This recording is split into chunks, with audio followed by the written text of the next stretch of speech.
Hey everyone. Okay, we're going to continue on with the writing up of this report at 3208 Sweetbriar.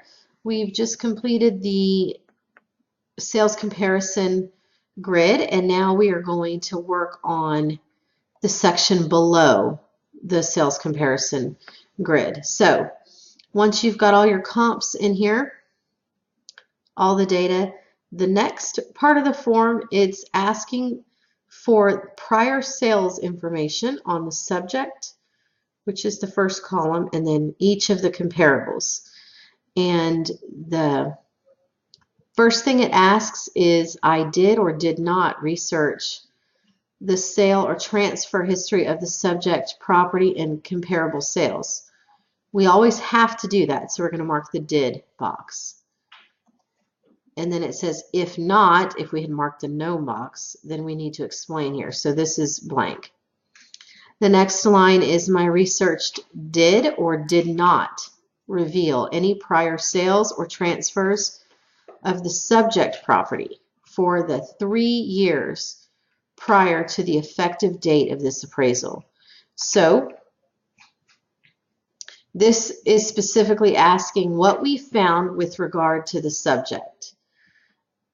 This video is not focused on where to obtain necessarily that information as far as going out to the websites and accessing it. For the purposes of this video, I am working with 4512. You can see in here 4512 Calvert Road MLS is what we use to complete the sales comparison grid. And I'm sorry, I'm looking at a comp right now. I should be looking at the subject. So back to the subject. We are looking for the prior sale information on the subject. So what we're looking for is the last time, the most recent time that the subject changed ownership. So that is going to be found on the first place I look is the tax assessor report. Okay, that's the easiest place to find it if it's available. If it's available, you're going to find it on the first page. See, there's generally 2 or more pages, but it's going to be found at the bottom of the first page. So in this section right here, it says year, book, and page. So this is the year 2014. So if you'll just to put the pieces together for you, the question is asking, has it transferred ownership in the last 3 years? So it is right now January 14th or 24th of 2017. The last time this thing sold, according to this, was May the 22nd, 2014. So that is within the last 3 years, because we would go back to January 24th of 16, then 15, then 14. So it's right on the line, but it did happen after January. It happened in May, so we do need to report this. So we're going to come here and we're going to say my research did reveal a prior sale or transfer of the subject in the last 3 years. Our data source is going to be either NAL MLS Madison County up here from the quick list or NAL MLS Limestone County. So we're going to select that. All right. And then moving on with this, the subject, we have to report it here. Report the results of the research and analysis of the prior sale or transfer history here. So we did find one for the subject, so this is going here. The date is going to be, 5/22/2014. In this one, we're going to put in the whole date. Okay, the price is not on here, so we have to go somewhere else to get that price. A couple of other sources. This subject property was never on MLS, so there's not an MLS listing. so we cannot get a price from a prior listing. So the next place we turn to is the actual deed. So this is, we've got the deed in the work file here. It shows the date, 5/22/14. And then we're going to just kind of skim through this deed to see if there's a price anywhere. Looks like this is a quitclaim deed. And down here, it doesn't say, there's no price. It doesn't say sales contract. It doesn't say bill of sale. It doesn't say total purchase price. It does have a value though, so we're going to go ahead and use this value, 123,400. That's what they use to record it. So that is what we are going to put in here, 123,400. The data source is going to be Madison County. It's not actually going to be, if we've got quick lists up here, I'm going to just add a quick list real quick, because we didn't refer to MLS to get this information. We strictly got it from county records. So I'm going to just say Madison County, and then I'm actually going to go ahead and right click and add to quick lists. There we go. Okay, and then the effective date of the data source, that's the date that we looked it up. So we're going to say that is today. Okay, so that's what we found on the subject. As a matter of fact, because we didn't find anything in MLS here, I'm going to get rid of this, and I'm going to make this just say Madison County as well and add that as an option. Right click, add to quick lists, Madison County. So if there had been a listing that we had taken information off of, I would be okay with using that first option. Okay, on to the next piece.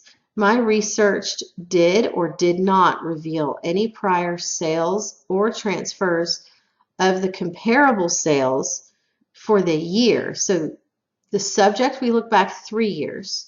The comparables, we look back 1 year.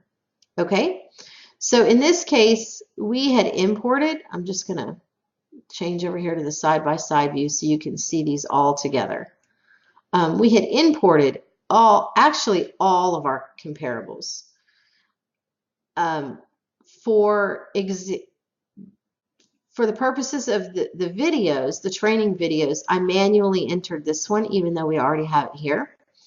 And so I'm going to do the same thing here. So with the prior sale information. So just you'll see that this one is blank. None of these are filled out. So the thing is, if there is no prior sales or transfer that we can find of the comparables, these top 2 lines, they should remain blank. The only time these should be filled out is if we did find something and we marked that did box.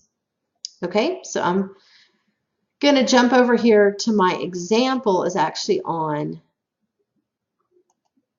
page, is on this additional comparables page. It's number 6. So 4512 Calvert Road.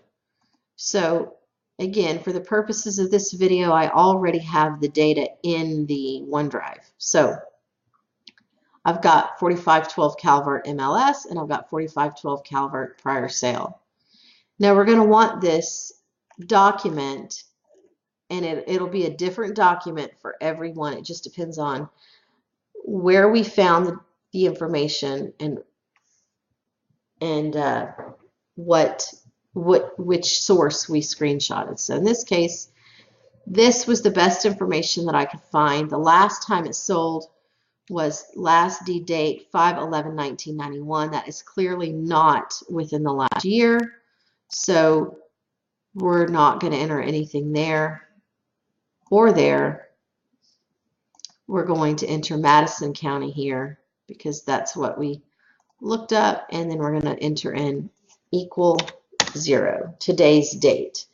Then going back to page 2, we're going to say that we did not, my research did not reveal any prior sales of any of the comparables for the year prior to the date of the sale of the comparable. Now that's another important phrase. We're not looking back a year from today for the comparables. We're looking back a year from the date it's sold. So in this case, we would be looking back to March of 2015. Did this property transfer between March 2015 and March 2016? This one sold September 16th, so we'd be looking back September 2015 or later. Was there a transfer? And so on. January of 16. This is actually going to go from January of 2015. So that's an important piece there. So, and then we're going to come back here and put in our data source was Madison County for this as well. And I'm going to add that as an option to the quick list. Okay. Now that we've, in this case, we already had all of these. We didn't have to look them up. I did look them up, or I did look the one up. As a matter of fact, we are now done with this one that I just put in as an example of how to manually enter one. And so to get rid of it, I'm just going to click that red X to delete it, and it's going to ask me if I want to save it to the work file. In this case, I'm not going to save it. There might be times where you feel like it should be saved, especially if there's a photo involved. But I'm going to say no. All right. Coming back here. Now we have to write an analysis. So there's a couple of options over here. You might just read through those, see if you can figure out when we might use them and when we might not. But basically, we're going to say, I'm going to say here, the subject has one prior sale transfer during the past 3 years. And now this is where I'm going to analyze it. So this is the deed. This was a quitclaim deed. I'm looking at the parties involved. This was actually an estate transfer. So this is not an arm's length transaction. That's what they want to know. Subject transferred ownership via a, what is it called? What did they call it? A testamentary deed.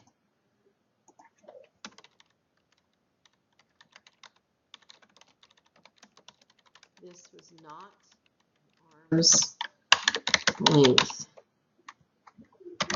transaction. And then furthermore, I'm going to write in here that this price that we're using was recorded on the deed as the market value at the time of transfer. The price of prior sale transfer was taken from the deed and is reflective of the market value at the time of transfer and is not a sales price. Okay, that's important for them to know. If you have any questions on what, if anything, you should be writing here, again, just use the sticky notes. Just add a yellow one. I prefer for you guys to use yellow, and then I will answer typically in, I don't remember if I answer in green or red. But one of the two, I'll answer in one of the other ones. I typically think that I use red, and then Kay uses green is what we've been doing. So, all right, moving on. And we're going to just write a brief sentence stating that there were no prior sales or transfers of comparables within the prior year of sale. And that's it for the analysis. And then the summary of the sales comparison approach, you're actually going to leave that completely blank. This is this is where the appraiser writes the analysis, comes up with their explanation for their market value. You're also going to skip over the value. That's the appraiser section. This copies from here, so you'll leave that blank, you'll leave this blank, you'll leave this blank. The next thing I'm going to ask you to do is come down here in the reconciliation section of the report, and there are 3 options here. The first option in the quick list is there's no cost and no income approach. The second option is it does have the cost approach, with the cost approach only, in other words. And then the third option is it has the cost approach and the income approach. Now, what I need you to do is once again revisit the order form, which for some reason I have closed. Let's get to that. Revisit the order form and read through the instructions to determine if they require the cost approach and or the income approach.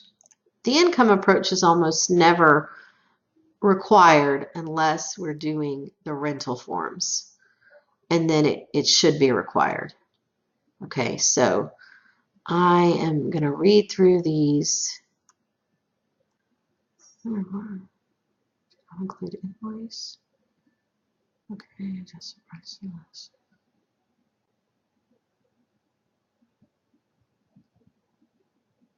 Oh, look here. This is just another note to pick up on.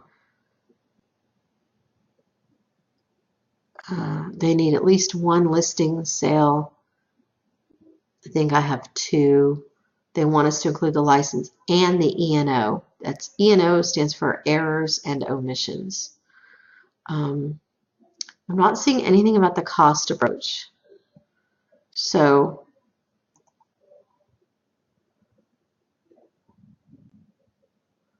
I'm not seeing it.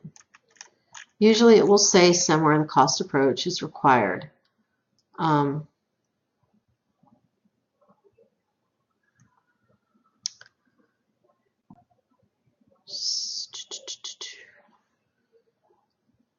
So we're going to assume that it's not.